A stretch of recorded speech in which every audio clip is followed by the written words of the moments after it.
Have you ever felt like your life is being nudged down paths you never chose? Like somebody else is quietly rearranging your priorities and you weren't even asked? Why does age bring more duties, expectations, and emotional tabulations placed on our shoulders? Carl Jung said, the privilege of a lifetime is to become who you truly are.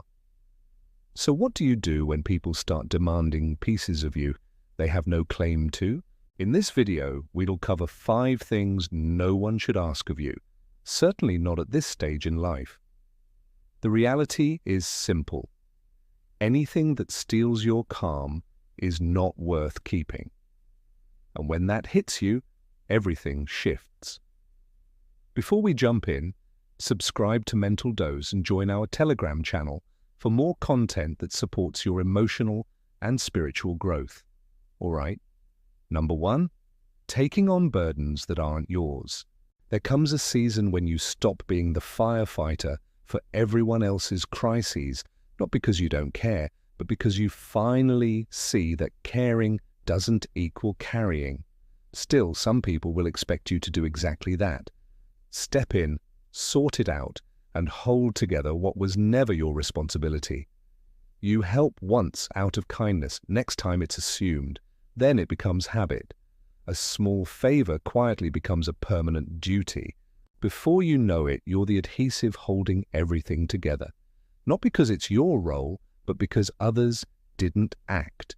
When you try to step back, guilt tugs you back in. Here's the honest truth. Carrying what isn't yours exacts a price. Not just your hours or energy, but your health, your serenity, and your identity. You are not a fallback plan, a permanent fixer, or someone's safety net. Anyone who treats you like that has crossed a boundary. The longer you carry it, the more you drift from your own life. Number 2, loaning money when it's not a real emergency. There is a particular hush that falls when a loved one asks for cash, not because they were in danger, but because they made bad choices and expect you to bail them out. That silence is loaded with pressure, shame, and emotional coercion.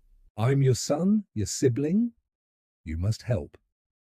But must you? Lending money later in life is rarely neutral.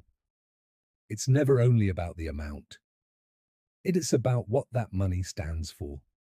The security and comfort you built after decades of work. When it's gone, it takes more than dollars. It takes your peace. People often frame it as just a loan, but what they're really asking is that you absorb the consequences of their choices. Say no, and suddenly you're the villain. Where is the accountability? Who asks whether they've earned this help? Generosity is not erasing yourself.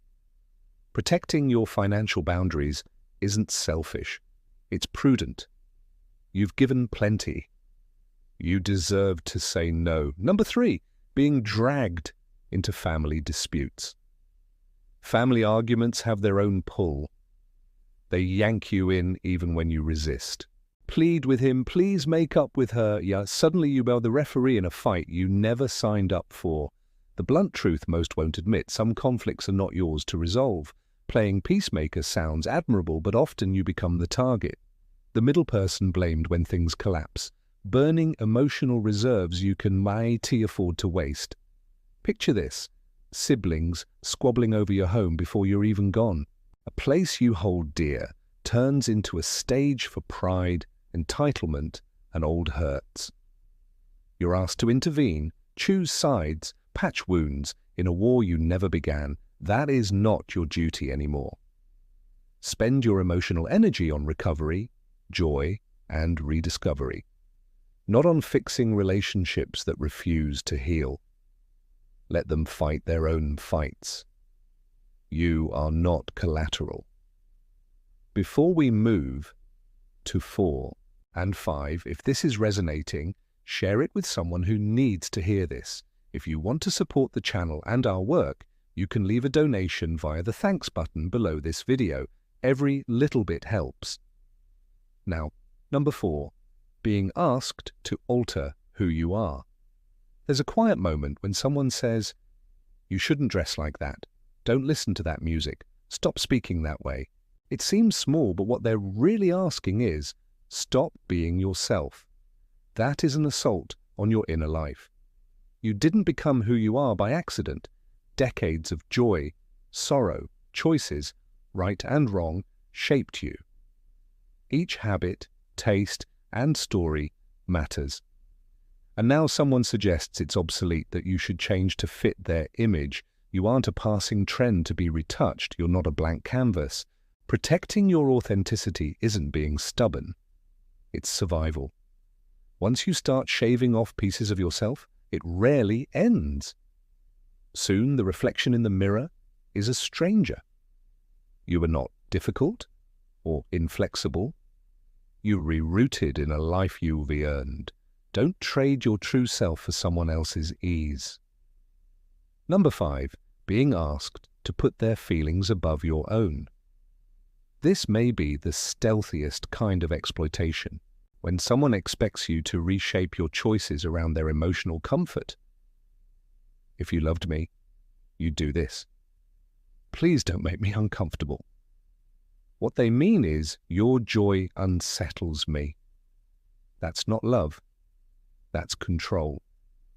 Demanding you shrink your happiness to soothe another is a perversion of intimacy. It turns your inner world into a staged performance where you exist to keep someone else calm. But peace isn't found in endless self-abnegation. Not when it's constant, not when it erases you.